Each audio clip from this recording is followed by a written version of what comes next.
आज मैं तुम्हें एक ऐसी स्टोरी बताने वाला हूँ जिसे लोग अक्सर वार्निंग के रूप में देखते हैं कि ज्यादा एम्बिशियस मत बनो, ज्यादा ऊपर मत जाओ वरना गिर जाओगे। लेकिन अगर मैं कहूँ कि जब इकारस गिरा तो वो रोया नहीं, वो मुस्कुराया और उसकी असली स्टोरी तुम्हें किसी ने बताई ही नहीं।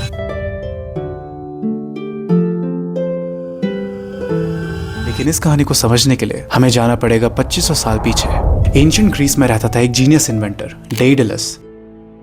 उसने ऐसी चीजें बनाई थी जो उस समय के लिए ऑलमोस्ट मैजिक जैसी थी। ऐसे स्टैचूज जो इतने रियलिस्टिक थे कि लगता था कि ये भी जिंदा हो जाएंगे। शिप्स के सेल जिन्होंने हवा की ताकत से जहाजों का चलना पॉसिबल बनाया, और कई सारी मशीन्स जिन्हें देख के लोग हैरान रह जाते थे। लेकिन डेइडालस का एक बेटा भी था, इकारस। इकारस दुनिया थोड़े अलग नजरिए से देखता था। उसे लगता था कि लाइफ एक एडवेंचर की तरह है जिसे कभी लिमिट्स में नहीं जीना चाहिए, और इकारस की यही सोच उसकी एक बहुत बड़ी मुसीबत बनने वाली थी। एंड ये सब शुरू हुआ किंग मिनोस से। किंग मिनोस क्रीट आइलैंड का राजा था। वो अपने ईगो और रूथलेस नेचर के लिए जाना जाता था। वो चाहता था कि पूरी दुनिया जाने कि उसकी पावर सिर्फ पॉलिटिक्स से नहीं आई बल्कि देवी देवताओं के आशीर्वाद से आई है। इसीलिए उसने समुद्र के देवता पोसाइडन से प्रार्थना की और कहा कि अगर आप मुझे एक डिवाइन साइन भेजोगे तो मैं उसे आपके नाम पर सैक्रिफाइस कर दूंगा। और पोसाइडन ने उसकी प्रार्थना सुन ली। फिर समुद्र की गहराइयों से एक बर्फ सा सफेद बैल बाहर आया। वो इतना सुंदर था कि माइनोस तुरंत समझ गया कि ये पोसाइडन का भेजा हुआ साइन है। लेकिन यहीं पर माइनोस ने एक बड़ी गलती कर दी। उसने सोचा कि इतने सुंदर जानवर को सैक्रिफाइस बनाना बेकार है, इसीलिए उसने पोसाइडन को धोखा दे दिया और सैक्रिफाइस के लिए कोई और जानवर यूज करा। और जब कोई इंसान देवता को धोखा देता है तो उसकी कीमत उसको जरूर चुकानी पड़ती है। पोसाइडन गुस्से में आ गए और उनने माइनोस को सबक सिखाने के लिए उसकी वाइफ क्वीन पैसिफे को एक श्राप दिया। एंड इस श्राप के वजह से पैदा हुआ ग्रीक माइथोलॉजी का सबसे अजीब दानव में से एक, जो आधा इंसान था और आधा बैल, द माइनोटार।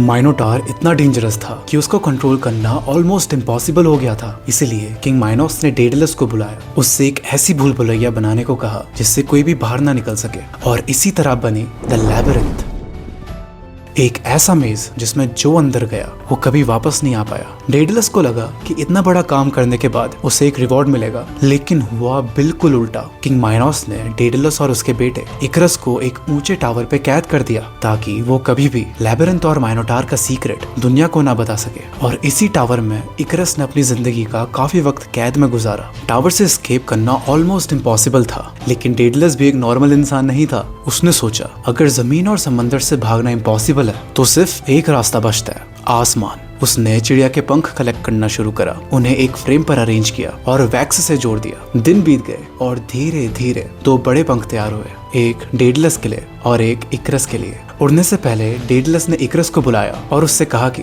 बेटा इकारस, बहुत नीचे मत उड़ना वरना समुद्र की नमी से तुम्हारे पंख भारी हो जाएंगे, और ना ही बहुत ऊपर उड़ना वरना सूरज की गर्मी वैक्स को पिघला देगी। बस बीच का रास्ता फॉलो करना। फिर वो मोमेंट आया जो शायद ह्यूमन हिस्ट्री का सबसे मैजिकल मोमेंट में से एक था। डेइडालस और इकारस टावर से कूद गए और पंखों ने हवा को पकड़ लिया एंड वो लोग उड़ने लगे। उनके नीचे समुद्र था और ऊपर था अनंत आसमान। जस्ट इमेजिन करो, एक यंग लड़का जो पहली बार आजादी को महसूस कर रहा था। इकारस बहुत एक्साइटेड हो गया और वो और ऊपर उड़ने लगा। डेइडालस नीचे से चिल्लाया, इकारस इतने ऊपर मत जाओ, लेकिन इकारस नहीं रुका। एंड जैसे जैसे वो सूरज के और करीब गया गर्मी बढ़ने लगी और फिर वैक्स पिघलने लगा। एक एक करके पंख गिरे और कुछ ही सेकंड्स में इकारस के दोनों पंख टूट गए एंड वो आसमान से सीधा समुद्र की तरफ गिरने लगा।